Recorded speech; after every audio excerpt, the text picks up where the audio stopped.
एक हमारे यहाँ कहावत है कि बुरा जो देखन मैं चला बुरा न मिलिया कोई, जो दिल खोजा अपना मुझसे बुरा न कोई।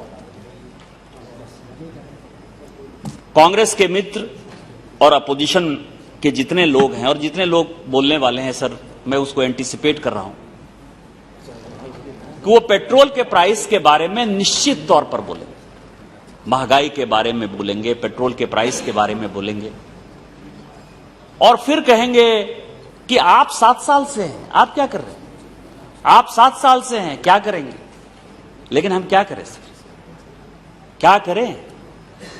आपने जो चीज छोड़ा है उसके बारे में हमको तो बोलना ही पड़ेगा ना। आप कर्जा छोड़कर गए हो, कर्जा बढ़ा के यदि दर्जा बढ़ाते हो तो हम क्या करें। इन लोगों ने 2004 से लेकर 2014 तक एक बड़ी अच्छी सरकार चलाई सर, और केवल इकोनॉमिस्ट थे उसमें सर। लोग कहते हैं ना कि पढ़े लिखे सरकार चलाते हैं, इकोनॉमिस्ट सरकार चलाते हैं। हमारे तरफ होता है कि हमारे यहां टैलेंट पूल कम है, टैलेंट क्रंच है। सारे टैलेंटेड लोग यूपीए में ही थे सर, और हम उनका बहुत सम्मान करते हैं। आदरणीय मनमोहन सिंह जी बड़े इकोनॉमिस्ट, रंगराजन साहब थे सर, कौशिक साहब थे, मोन्टेक सिंह अहलूवालिया साहब थे, रघुराम राजन साहब थे। आप दुनिया के सारे इकोनॉमिस्ट का नाम लीजिए, क्लिंटन के गुरु, ट्रंप के गुरु, सभी गुरु जो है भारत में ही थे सर। और उन्होंने जब ये पेट्रोलियम का प्राइस बढ़ना स्टार्ट हुआ सर, तो उन्होंने एक बड़ा अच्छा तरीका निकाला कि अभी इसको टालो, अभी इसको टालो, अभी इसको टालो, क्योंकि उनको पता था कि एक दिन कांग्रेस समाप्त हो जाएगी, फिर हमको आना नहीं है। तो जो आने वाले लोग हैं उनको हम ऐसी परिस्थिति में धकेल कर जाएं जहां से कि उनकी वापसी का कोई रास्ता जो है नहीं दिखाई दे, क्योंकि वो अनपॉपुलर हो जाएंगे। उनको क्या पता था कि एक ऐसा मजबूत प्रधानमंत्री हो जाएगा जिसके ऊपर की पूरी देश की जनता को, 130 करोड़ जनता को विश्वास है। और उन्होंने सर लगभग 1,44,000 करोड़ का 1,44,000 करोड़ का ऑयल बॉन्ड जारी किया सर, और जिसका इंटरेस्ट रेट था 6.35 से लेके 8.4% तक सर। आज यदि गरीब लोग बैंक में पैसा जमा करने जाएं तो उनको 4%, 5% से ज्यादा इंटरेस्ट नहीं मिलता है।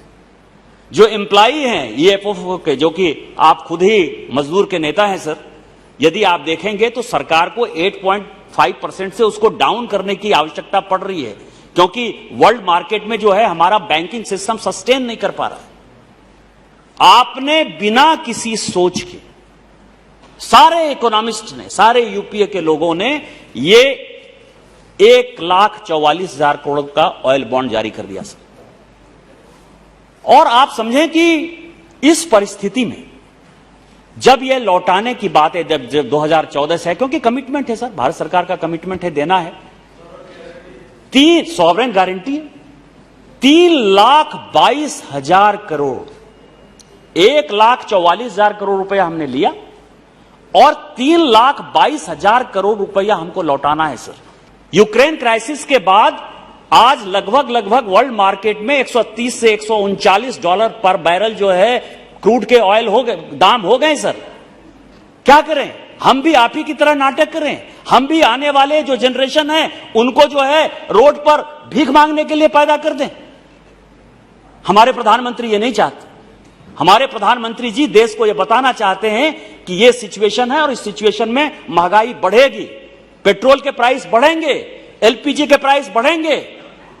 वोट की राजनीति अलग है, देश की राजनीति अलग है। आज जो बातें कह रहे थे, 15 साल तक गौरव गोगोई साहब के पिताजी वहां मुख्यमंत्री रहे असम में, क्यों ऐसा हालत है। आप फ्री का जो है यदि किसी को बांटना शुरू करोगे, फ्री की बिजली दे देते हैं, फ्री का आपको मकान दे देते हैं, फ्री आपको इन्वेस्टमेंट दे देते हैं, पैसा प्रत्येक महीने दे देते हैं। क्या ये फ्री बी की सरकार आप चलाने की बात कर रहे हैं? और इसमें से इसके बाद आपको लगेगा कि केंद्र उसकी मदद करे। मैं पप्पू हूँ, हमने टोटी चोरी कर ली, हम गधे हैं।